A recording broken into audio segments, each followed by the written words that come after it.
So we have given a question that ABCD is a trapezium in which AB is parallel to DC and its diagonals intersect each other at point O. Then show that AO upon BO is equals to CO upon DO. So we know that trapezium is a quadrilateral in which one pair of opposite sides are parallel. और यहाँ वो pair कौन सा दिया हुआ है? AB and CD. अगर इसने दिया है तो हमें उसी अकॉर्डिंग लेना पड़ेगा. तो देखिए मैंने यहाँ पर AB और CD को पैरेलल लिया है और ये बाकी पेयर जो है वो नॉन पैरेलल साइड्स का हो गया. आगे कहा है it's diagonals intersect each other at point O. तो मैं इसकी डायगोनल्स ड्रॉ कर लेता हूँ और ये दोनों जिस पॉइंट पर इंटरसेक्ट करी उसे पॉइंट मान लेता हूँ O. और हमें जो प्रूफ करना है वो क्या है? वो है AO upon BO is equals to CO upon D. चलिए ध्यान दें, इस क्वेश्चन में भी अगर हमें ये बात प्रूफ करनी है तो एक छोटा सा कंस्ट्रक्शन करना होगा. हम O से एक लाइन ड्रॉ करेंगे जो कि BC को M पर इंटरसेक्ट करेगी और उस लाइन को हम पैरेलल मानेंगे किसके? CD के. तो हम ड्रॉ ही इस तरह से कर रहे हैं. मैं लिखता हूँ let draw a line through O and parallel to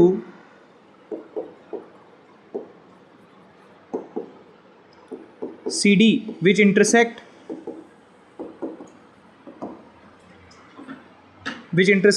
BC at M. ठीक है, तो ऐसा हमने एक छोटा सा कंस्ट्रक्शन किया है. अब ध्यान दें कैसे आगे बढ़ेंगे बात को.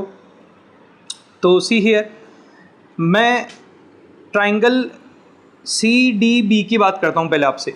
कौन सा ट्राइंगल नज़र आ रहा है? CDB triangle. क्या इस ट्राइंगल में आपको एक लाइन दी गई है जो किसी साइड के पैरेलल है? ऐसा दिया गया है कंस्ट्रक्शन को मानते हुए. वो कौन सी साइड है? DC. और लाइन कौन सी है? तो इसका मतलब हम यहाँ पर क्या अप्लाई कर पाएंगे? BPT. तो हम लिखेंगे since OM is parallel to CD, so in triangle, कौन सा ट्राइंगल है? CBD बाय BPT क्या लिख सकते हैं बताओ? BO अपॉन, बोलो, OD is equals to BM upon, लिख सकते हैं क्या? इस बात पे किसी को doubt? So this is our equation first, है ना. इसे हम सेफ रखते हैं. नाउ अब ध्यान दो, हमें बताया गया है कि AB is parallel to CD. ऐसा दिया है क्या? ये तो क्वेश्चन ने दिया है. हमने कंस्ट्रक्शन में किया है OM is parallel to CD. और इन दोनों बातों से हम क्या कह सकते हैं? हम कह सकते हैं AB is parallel to OM. अब देखो, क्या कोई ट्राइंगल ऐसा है जिसमें AB और OM के पैरेलल होने का बेनिफिट ले सकते हैं? वो कौन सा ट्राइंगल है? CAB या यूँ कहते हैं ABC. इस ABC में एक साइड के पैरेलल एक लाइन ड्रॉ की गई है क्या? तो कौन सा ट्राइंगल है ये? In triangle ABC OM is parallel to AB, so by BPT. क्या लिख सकते हैं BPT से? CO upon OA. ठीक है, लेट्स सी.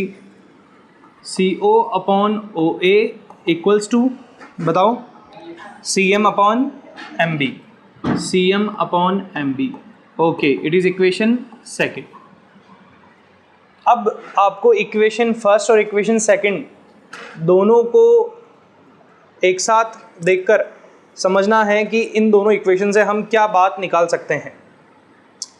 तो आप देख पा रहे होंगे यहाँ लिखा है BM अपॉन CM और वहाँ लिखा है CM अपॉन BM एक तरह से. तो अगर दोनों से हमें बेनिफिट लेना है तो उस इक्वेशन को रेसिप्रोकल करते हैं या फिर इस इक्वेशन को, दोनों में से एक को रेसिप्रोकल करना पड़ेगा. तो मैं चलो उसी को रेसिप्रोकल कर देता हूँ और लिखता हूँ लेट डू रेसिप्रोकल. और क्या मिलेगा? OA upon OC is equals to BM upon CM. Is it right? है ना. और इसे हम इक्वेशन 2 टैग कर देते हैं, ये जो नई इक्वेशन बनी। अब इक्वेशन 2 और इक्वेशन फर्स्ट दोनों को यूज़ करके कोई नई बात कही जा सकती है। तो देखते हैं क्या लिखेंगे by equation first and second. क्या बात समझ आ रही है? D O upon D O is equals to O A upon O C. क्या हमारा ये प्रूविंग स्टेटमेंट है?